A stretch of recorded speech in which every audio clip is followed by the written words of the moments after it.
Hello दोस्तों, RM classes में आपका एक बार फिर स्वागत है। आज हम बात करेंगे राजनीतिक विज्ञान के एक बहुत ही महत्वपूर्ण टॉपिक के बारे में, जो टॉपिक रहेगा बी आर अम्बेडकर की सामाजिक न्याय की अवधारणा, जिसे इंग्लिश में हम social justice theory by doctor Bhimrao Ambedkar भी कहते हैं। तो चलिए स्टार्ट करते हैं। तो चलिए जानते हैं सामाजिक न्याय अवधारणा का अर्थ क्या होता है। तो सबसे पहले हम जानते हैं कि सामाजिक न्याय की अवधारणा का अभिप्राय है कि नागरिक व नागरिक के बीच सामाजिक स्थिति में कोई भेद न हो। मतलब जो हम नागरिक लोग हैं, हम लोगों के बीच में कोई भेदभाव ना हो, सभी को विकास करने के समान अवसर उपलब्ध हो। मतलब हर एक नागरिक को रिसोर्सेज हो कि वो अपना विकास कर सके, उसको अवसर मिल सके। विकास के मौके सभी पिछड़े व उच्च को उनकी आबादी के अनुसार मुहैया हो, ताकि सामाजिक विकास का संतुलन बनाया जा सके। और सामाजिक न्याय का अंतिम लक्ष्य यह भी है कि समाज का कमजोर वर्ग जो अपना पालन करने के लिए योग्य नहीं है, उनका विकास में भागीदारी सुनिश्चित करना। जैसे विकलांग लोग होते हैं, अनाथ बच्चे हो गए, दलित हो गए या अल्पसंख्यक गरीब लोग, महिलाएं अपने आप को असुरक्षित महसूस ना करें, क्योंकि ये लोग कुछ अमीरों के बीच में ऐसा हो सकता है कि ये लोग अपने आप को असुरक्षित महसूस करते हो या अपने आप को पिछड़ा हुआ महसूस करते हैं।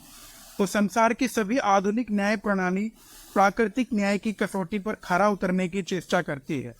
इसमें लक्ष्य यह होता है कि समाज के सबसे कमजोर तबके का हित सुरक्षित हो पाए और उनके प्रति अन्याय ना हो।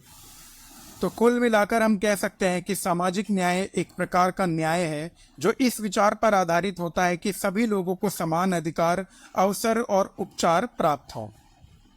मुझे उम्मीद है आप लोगों को ये सामाजिक न्याय की डेफिनेशन या इसका अर्थ समझ में आ गया होगा।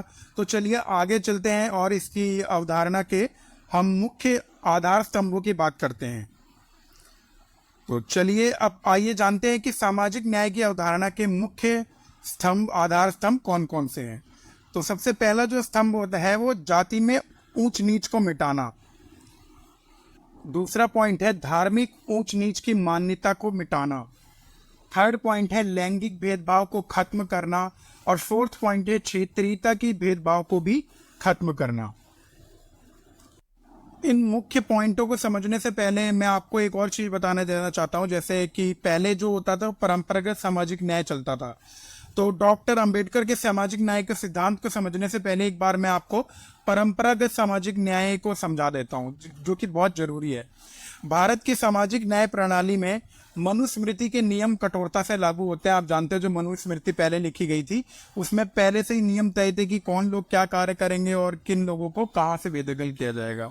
आज भी पंचायतों द्वारा दिए जाने वाले निर्णयों का आधार मनुस्मृति से ही होता है। आप जाते होंगे गांव वगैरह तो देखते होंगे पंचायतों में जाति व्यवस्था और इन सब को लेके बहुत ज़्यादा अभी भी गाँव में तो अभी भी चलता है। जाति जाति को लेके बहुत भेदभाव चलता है। तो समस्त जाति पंचायतें अपने सामाजिक फैसले मनुस्मृति के अनुसार ही लेती थी। तो प्रश्न यह उठता है कि ऐसे फरमान का आइडिया इन्हें कहाँ से मिलता है। दरअसल ये आइडिया इन्हें मनुस्मृति से ही मिलता है, जो भारतीय जनमानस में समाया हुआ है। वास्तव में जो भारत में परंपरागत न्याय की प्रणाली है वो 3 बिंदुओं पर आधारित है। सबसे पहले जो प्रणाली, मतलब जो पहले की प्रणाली थी परंपरागत हमारी भारत में, 3 बिंदुओं पे थी। जो कि पहला होता है अंधविश्वास, दूसरा पॉइंट है जाति भेद, जाति और श्रेष्ठता, तीसरा होता है लैंगिक भेद, जिसमें महिलाओं को मानवीय अधिकार देने से बेदखल किया जाता है। ये जो तीनों पॉइंट है, इन प्रणाली पर यह विश्वास या श्रद्धा का मुख्य अधिकार हमारा धार्मिक ग्रंथ होता था, जो मनुस्मृति है। तो ऐसे विश्वासों की पुष्टि वही लोग करते थे जो कि मनुस्मृति में लिखा रहता था।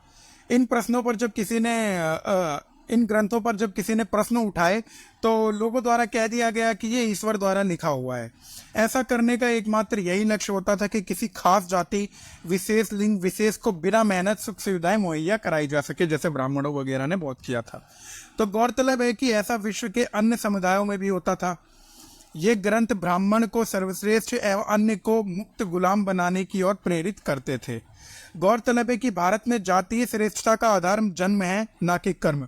आप जानते होंगे जन्म से ही जाति पहले से ही कर दी जाती थी, काम वाम को देख के तो कुछ मतलब है नहीं भारत में।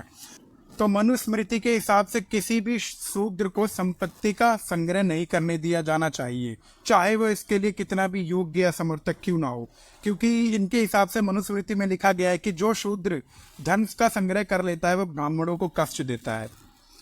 और ब्राह्मणों को यज्ञ करना, अध्यापन करना, दूसरों को यज्ञ कराने, इन सब के लिए बोला गया है। लोगों की रक्षा करने, दान देने, पढ़ने, वासना वही वस्तुओं से उदासीन रहने का आदेश क्षत्रियों को दिया गया।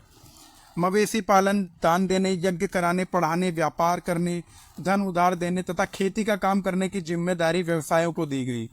भगवान ने शूद्र को एक ही कार्य दिया कि इन पूर्व के सभी तीनों वर्गों के बिना किसी भेदभाव या दुर्भावना के सेवा भाव करना। मतलब शूद्रों को तो बस एक ही काम दे दिया गया कि ये जो तीन ऊपर के हमारे मनुस्मृति में श्रेणियाँ हैं उनकी सेवा करने का काम दिया गया, बस इन्हें और कोई भी काम नहीं दिया गया। तो आप समझ सकते हैं कि शूद्रों की क्या ही हालत थी भारत में। तो भारत में इसके बाद आज़ादी मिलने के दौरान दो मुख्य अतिथि, दो आधुनिक सामाजिक न्याय की अवधारणा उभर कर सामने आई, जिसमें एक था गांधीवादी सामाजिक न्याय की अवधारणा और दूसरा था अंबेडकरवादी सामाजिक न्याय की अवधारणा। तो सबसे पहले मैं आपको गांधीवादी के बारे में बता देता हूँ। तो गांधीवाद की सामाजिक न्याय की अवधारणा इस प्रकार है कि गांधी जी अपने आप को प्रगतिशील या आधुनिक मानते थे। वे आधुनिक न्याय प्रणाली को तो मानते थे, लेकिन जाति और धार्मिक ऊंच नीच को भी मान्यता देते थे। मतलब गांधी जी जाति को भी मानते थे और धार्मिक ऊंच नीच को भी उन पर विश्वास था। तो वे ये मानते थे कि सभी जातियों को आपस में मिलने बैठने का अधिकार होना चाहिए, उनके बीच मेल मिलाप होना चाहिए, छुआछूत नहीं होना चाहिए, लेकिन जाति आधारित कार्य नहीं त्याग करना चाहिए। मतलब जो कार्य मनुस्मृति में दिए गए थे जातियों के लिए, श्रेणियों के लिए, वो कार्य के वो समर्थक थे। तो इस प्रकार वे पुनर्जन्म में भी विश्वास करते थे। एक खास वर्ग के नेता गांधी के इस सिद्धांत को मानते थे और अब इस सिद्धांत को दक्षिणपंथी विचारधारा के नाम से भी जाना जाता है। तो मुझे उम्मीद है आप लोगों को ये गांधीवादी जो विचारधारा थी आपको समझ में आ गया होगा। और अब जो दूसरी सामाजिक न्याय का सिद्धांत था वो था अम्बेडकर का। अब जानते हैं उसके बारे में। तो प्राकृतिक न्याय की अवधारणा की ज़्यादातर नज़दीक है ये। अम्बेडकर गांधीवादी सिद्धांत को एक छलावा कहते हैं। वे मानते हैं कि जिस सामाजिक न्याय के सिद्धांत में जातिगत ऊंच नीच, धार्मिक कट्टरता, लिंग भेद, पूर्व जन्म की कल्पना को मान्यता दी जाती है, वह सामाजिक न्याय तो हो ही नहीं सकता।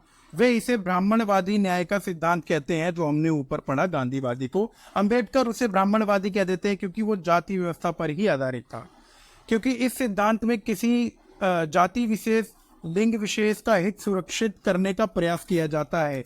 इसलिए डॉक्टर अम्बेडकर जिस सामाजिक न्याय की अवधारणा का प्रतिपादन करते हैं वे रंग भेद, नस्ल भेद, लिंग भेद और क्षेत्रीयता के भेद से मुक्त होती है।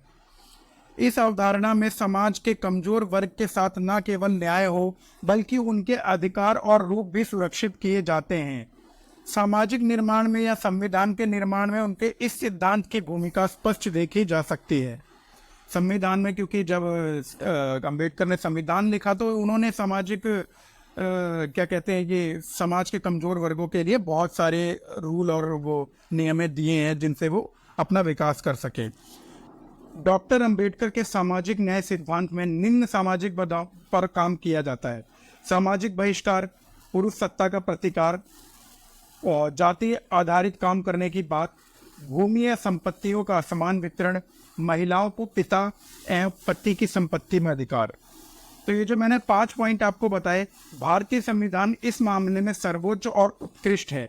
इसमें सामाजिक न्याय की पूर्ति के लिए इन बाधाओं को दूर करने का प्रयास किया गया है। ये जो 5 बाधाएं मैंने आपको बताई, अम्बेडकर का सामाजिक न्याय सिद्धांत इन बाधाओं को रोकने का काम करता है। तो जिसमें सामाजिक न्याय पाने की दिशा में विधायिका, कार्यपालिका, न्यायपालिका और मीडिया सहित तमाम केंद्रों के प्रयास कहीं ना कहीं गलत कार्य, निर्मित और असंतुलन के कारण फलीभूत नहीं हो पा रहे हैं। मतलब जो सामाजिक न्याय में जो इन्होंने बनाई विधायिका, कार्यपालिका, न्यायपालिका, ये सब न्याय देने के लिए बनाई गई थी, लेकिन कुछ रीजंस की वजह से कहीं ना कहीं अभी भी ऐसा हो जाता है कि कहीं न्याय नहीं मिल पाता।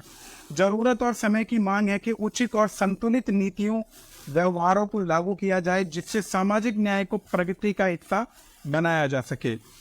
जैसा कि अरिस्टो का भी मानना है कि व्यक्ति समाज का सदस्य तो हो सकता है, लेकिन नागरिक वह तभी कहलाएगा जब वह राज्य की राजनीति में सक्रिय रूप से योगदान कर सकता हो।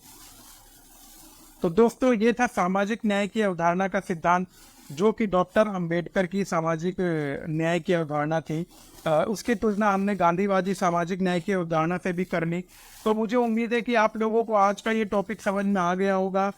अगर आपको वीडियो में कोई भी डाउट हो या कोई चीज़ समझ नहीं आ रही है तो आप कमेंट बॉक्स में ज़रूर पूछें। वीडियो अच्छी लगी हो तो दोस्तों के साथ शेयर करना ना भूलें, लाइक करना ना भूलें और सब्सक्राइब करना ना भूलें।